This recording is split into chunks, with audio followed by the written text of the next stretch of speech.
Hello friends, இப்போ நம்ம TNPSC படிச்சிருக்கிறவங்களுக்குலாம் ஒரு டாபிக் அப்டேட் பண்ணியிருக்காங்க. லகர விதிகள்.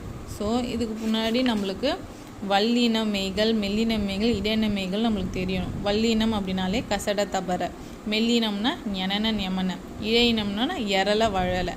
இது உங்களுக்கு தெரிஞ்சது தான். உயிர்மை எழுத்துக்கள் 216, அதில் உயிர்மை குறில் 90, உயிர்மை நெடில் 126. ஓகேங்களா? ஆயுத எழுத்து 1ன்னு உங்களுக்கு தெரியும். ஸோ நம்மளுக்கு இந்த டாப்பிக்கில் இருந்தால் கொஷின்ஸ் கேட்க வாய்ப்புகள் அதிகம். நம்ம இந்த மாதிரி படிக்கும்போது நம்ம வாய் விட்டு சொல்லி பார்த்தா தான் நம்மளுக்கு இது தெரியும். கடல் குட்டல் கரை, கடற்கரை. ஸோ பல் குட்டல் முகம், பன்முகம். மக்கள் குட்டல் பேர், மக்கட்பேர். நாள் குட்டல் மீன், நான்மீன். ஸோ இது இந்த மாதிரி வரத்துக்கு என்ன காரணம் அப்படின்னா இந்த விதிகள் இருக்குது. இப்போ நம்மளுக்கு என்ன தெரியும்? கசட தபர, வல்லினம்னா கசட தபர. இங்கே கொடுத்துருக்காங்க 2 வார்த்தைக்கு தான். லகர விதிகள். இப்போது கல் குட்டல் சிலை. இப்போது இந்த லா இருக்குது பார்த்தீங்களா, இது லகரம். இந்த வருமொழி எழுத்து கசட தபர. அப்போ இது ஒரு மெல்லின எழுத்து. மெல்லின எழுத்து கூட வரும்போது என்ன ஆகும்னா இந்த லா ராவா புணரும். ஸோ கல் குட்டல் சிலை, கற்சிலை. கடல் குட்டல் கரை, கடற்கரை. இப்போது இந்த லகரத்து கூட வருமொழி வல்லினமாக இருந்துச்சுன்னா இந்த மாதிரி மாறும். இதே இந்த லகரத்து கூட மெல்லினம். இப்போ மெல்லினம் என்ன பார்த்தோம்? ஞனன ஞமன.